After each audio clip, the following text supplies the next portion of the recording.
You're listening to the Icandemy podcast, the podcast for people who can but don't know how. This is where you get actionable steps to turn vague dreams into blissful realities. And I'm your host, Omoshola Victoria Wolabi. So let's get started.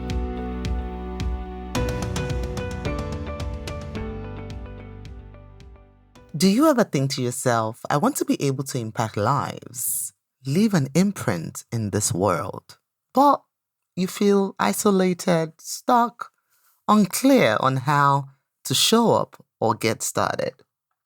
If you've answered yes to this question, I want to extend a very special invitation to you to join us on our upcoming workshop, the Courageous Confidence Workshop. This workshop is live, where we get to work together on that call so that you can crack the confidence code, awaken your inner giant, show up authentically, and attract your tribe. Head on over to offers.icandemy.org/courageous. Again, it's offers.icandemy.org/courageous. You'll find the links in the show notes below. Hello and welcome back to another episode of the Icandemy podcast. I hope you are doing okay. I hope you're doing well. Super excited to be back. I've been away for a while, took a break, so to speak, just to figure out what next to do as it relates to this podcast. Now I need your help. I want you to send me an email to hello@icandemy.org. Let me know what you think about the way the podcast is. Is it helping you in any way? What are some things you would like to see happen on this podcast? Looking forward to hearing from you. As a comeback, we're going to be getting started with a series that I'm calling Understanding Your Miracle Gifts. We're still in the whole theme of unlocking miracles in our life as it pertains to your life, your marriage, your career, your business, anything that has to do with you, because you are a miracle. We have established that on previous episodes on this podcast that we are not just physical human beings. We are actually divine beings. And therefore, by the very nature on how we were made, we are miracle beings. And I want us to understand that when God made us, He didn't just make us empty. He deposited within us gifts.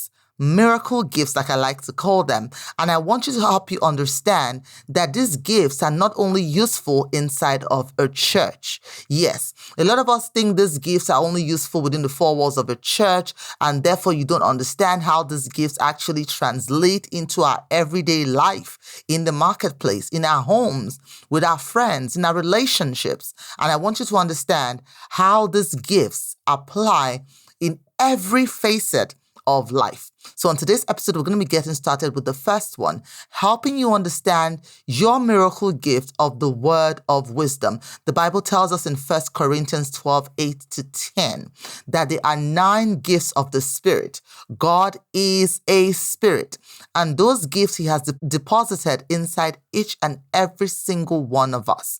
Now, you may not understand it. That's where I come in to help you understand the miracle gifts that you have. And today's episode, I'm just going to be talking about the first one, which is the gift of the word of wisdom. Let's first and foremost understand the meaning of the word word. Yes. What does the word word mean? Word, and I'm looking at just the dictionary definition of the meaning of the word word, right? What does it word mean? We see here that word means a sound or a combination of sounds. Its representation in either writing, printing.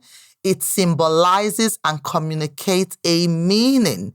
And a word may consist of a single morpheme or a combination of morphemes. Word can also mean something that is said, an utterance, a remark, a comment. A word can also be a command, a direction, an order. So basically, a word is a basic element of language that carries an objective or practical meaning. It can be used on its own. It is uninterruptible. And despite the fact that different people use different words for different meanings, A word is usually objective and carries a practical meaning. That is the definition of the word word. So by the very definition of word, we see that words has to do with a sound, has to do with communication, right? Now let's look at the meaning of the word wisdom. What does wisdom mean?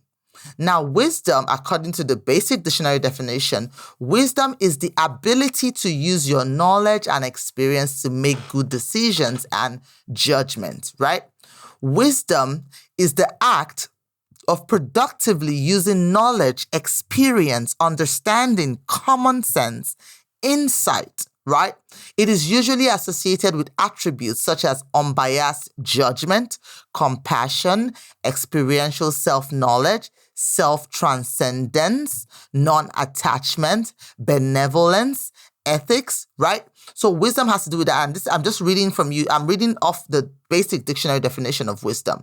Wisdom is the ability to discern or judge what is true, what is right, what is lasting, insight, common sense, good judgment.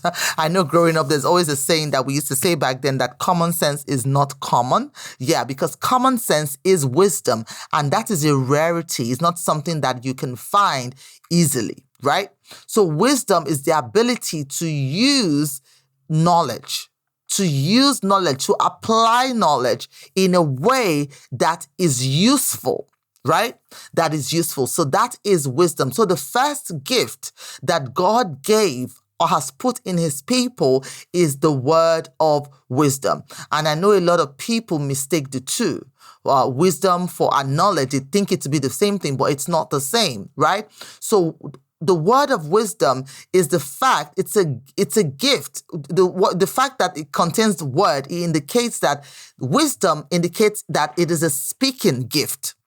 This gift describes someone who can understand and speak truth in a way as to skillfully apply it to everyday and life situations with discernment, right? That is wisdom. And how does it apply? Where do we see wisdom in action here? Some people think you can only apply wisdom in like a Christian setting. Definitely there is a place for that we know how to speak forth biblical truth in a way that is useful and applicable to life situations. But that is not all there is to wisdom.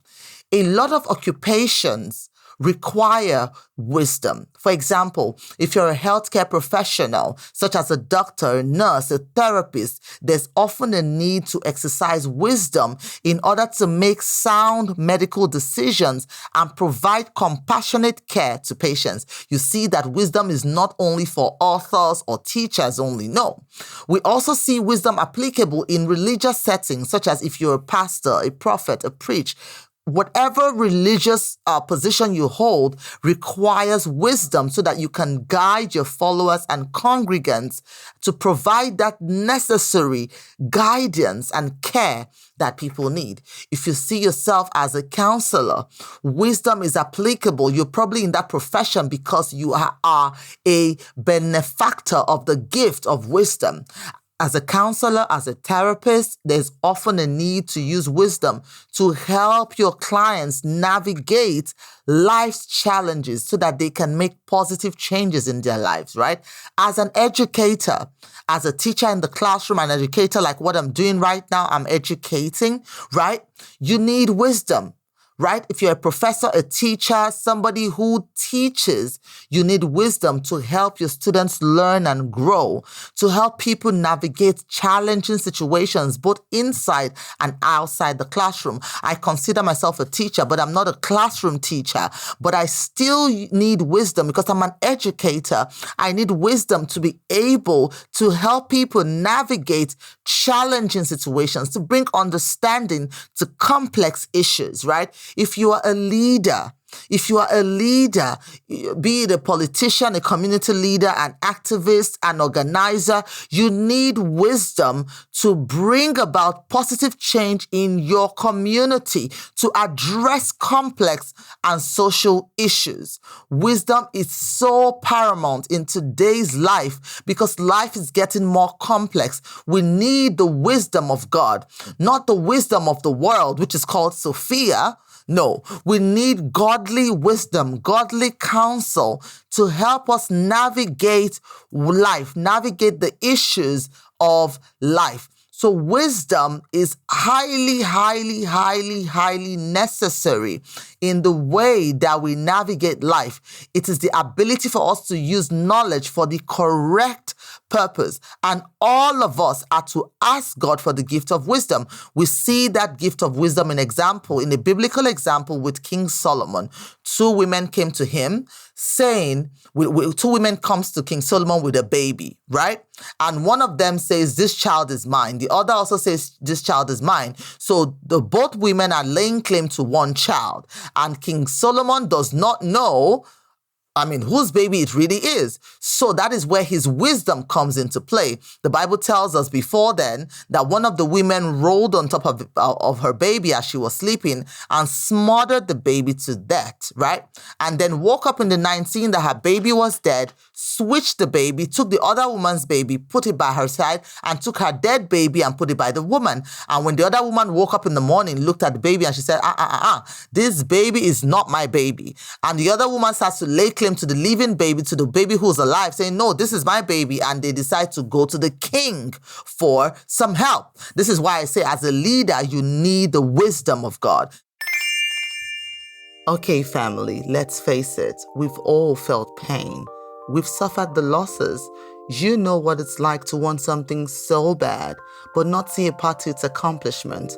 The question, however, is, do you know how to pick yourself up and move on despite what has happened? This is what I share with you inside of my new book, Good Medicine for the Crushed Spirit, a practical guide to helping you find purpose when adversity strikes.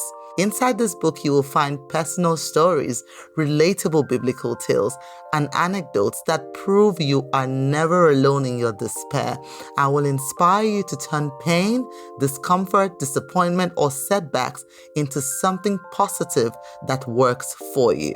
So if you're ready to change your life in meaningful and purposeful ways, get your copy of this book today and let the transformation begin. Now, King Solomon did not know, he was not there present in the night when the switch happened, but because he had the wisdom of God, he was able to discern that one of these women is lying. Now, let's see who the liar is. So he said, you know what? No problem. You're both laying claims to this baby, that this baby is yours. Here's what we're going to do, because now you're both fighting over this baby. What we're going to do is we're going to divide this baby into two, and you will both get one half of the baby.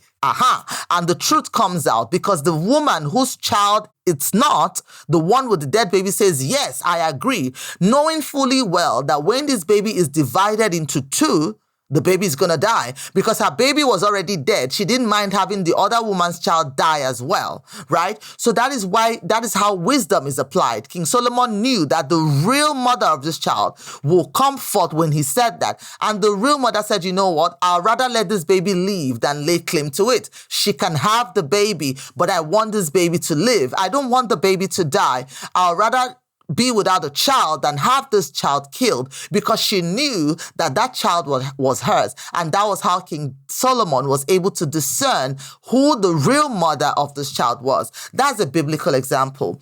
And I want to help you see the difference between knowledge and wisdom. We're going to be covering the gift of knowledge in the next episode. But on today's episode, I want you to see that wisdom is actually different from knowledge. And I'll share a story with you. And this was something that I read on Quora a while back by a guy named Sean Kennan. He answered the question, what is the difference between knowledge and wisdom? And his answer came from the book by Mary Shelley's Frankenstein. Frankenstein, the book, is about a doctor who becomes obsessed with creating a human being. He wants to create a living being. He wants to be the first scientist to find the secret to life. So Dr. Frankenstein goes to find partial remains of a dead man. He combines the parts of other dead people, patching them together to form a complete human being. Then he goes on to animate the creature that he made using unspoken science he discovered, right? He uses electricity as the final piece in his medical breakthrough, right? to animate this living being. Obviously, this creature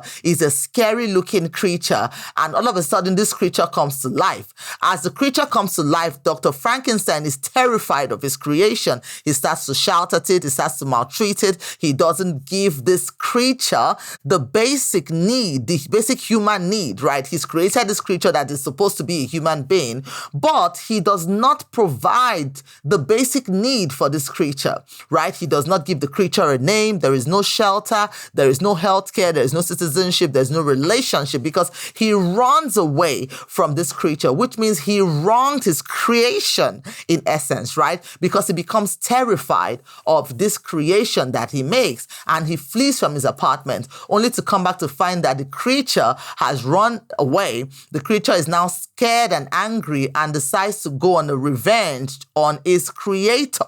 Right? Now, knowledge is you knowing, when you read the story, that Frankenstein is not the monster. He created the monster. But wisdom is in fact knowing that Frankenstein is the monster that he created, right? Wisdom is understanding the nuance behind what is not said and discerning, right? This is the most misconception between knowledge and wisdom. Wisdom means you get the basic fact. In this story about Frankenstein, we see the fact that he created the monster, right?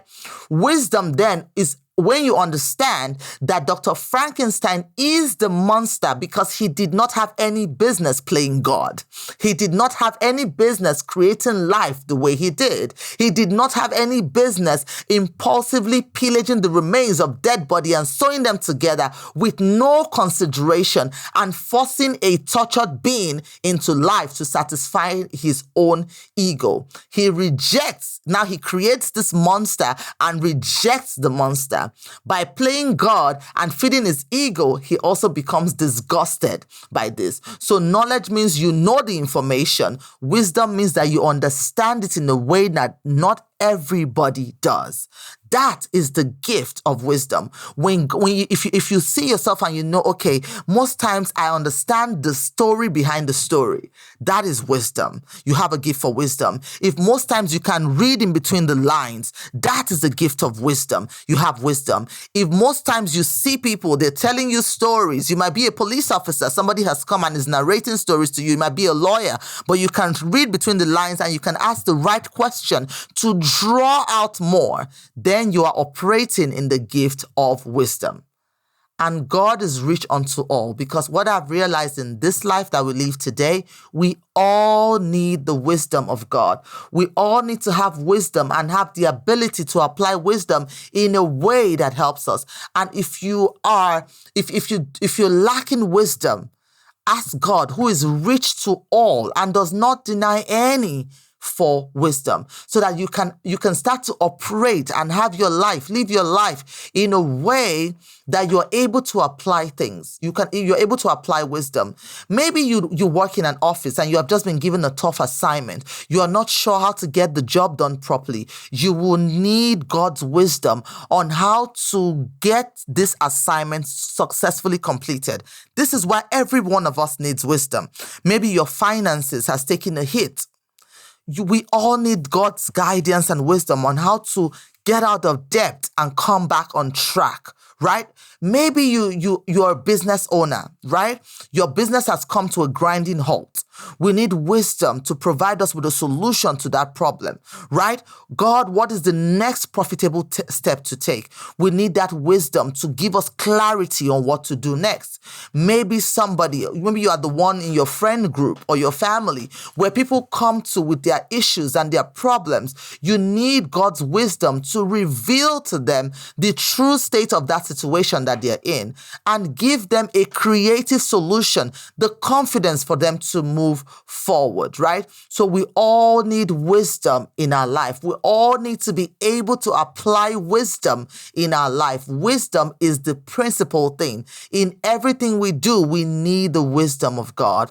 We need the wisdom of God. We need the wisdom of God. So right now, whatever you're doing right now, you have to ask the Lord for the wisdom wisdom to navigate that marriage, wisdom to raise those godly children, wisdom to operate in your position, be it in a company, on a job, in your career, whatever it is you're doing, be it you are in politics, you need wisdom to be in leadership. We all need wisdom. So that is the first miracle gift that we're talking about, understanding the miracle gifts that you possess.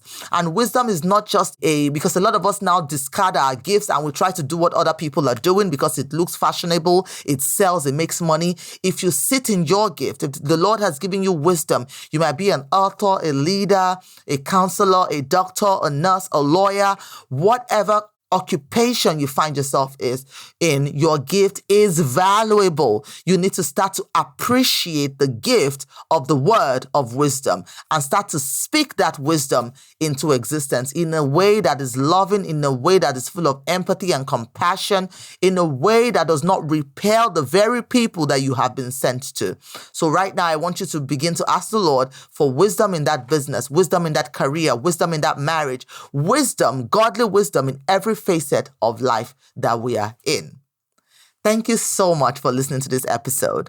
And let me know, how have you been applying wisdom? If you know you have the gift of wisdom, send your stories to me at hello@icandemy.org, telling me how this wisdom has saved you or been of help to you or other people in your circle.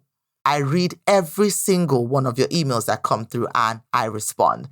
Thank you so much for listening once again to this episode. And until the next one, keep on shining. This episode is sponsored by our very own Mogul Mindset Training. Are you ready to embrace new experiences, see opportunities where you thought there was none, and totally surprise yourself? Because you can by unleashing the power of your mind. Mogul Mindset System is a 5-step system that helps you retrain your mind to work with you and not against you. So you can awaken your inner giant, 10x your impact, your income, and become truly unstoppable. The truth is, you, my friend, have a superpower, your creative genius. And I'm here to make that power multiply manyfold so you can get past fear, self-doubt, and finally start working and thriving in your life and business. Ready to unleash your superpowers?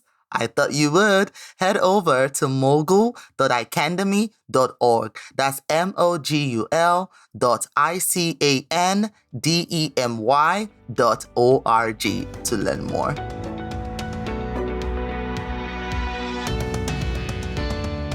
So there you have it. Thank you so much for listening. And for more content like this, follow us on our social media handles.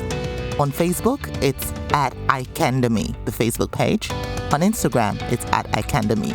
Or come say hello over on my personal page. On Instagram, it's at Omoshola Speaks. On Facebook, it's Victoria Wolabi. Feel free to reach out, introduce yourself, say hello. I love meeting you. And if you have any stories that you feel will inspire another woman to action, I want to hear from you. I really do. I love hearing from you. Send me an email to hello@icandemy.org. So it's hello@icandemy.org.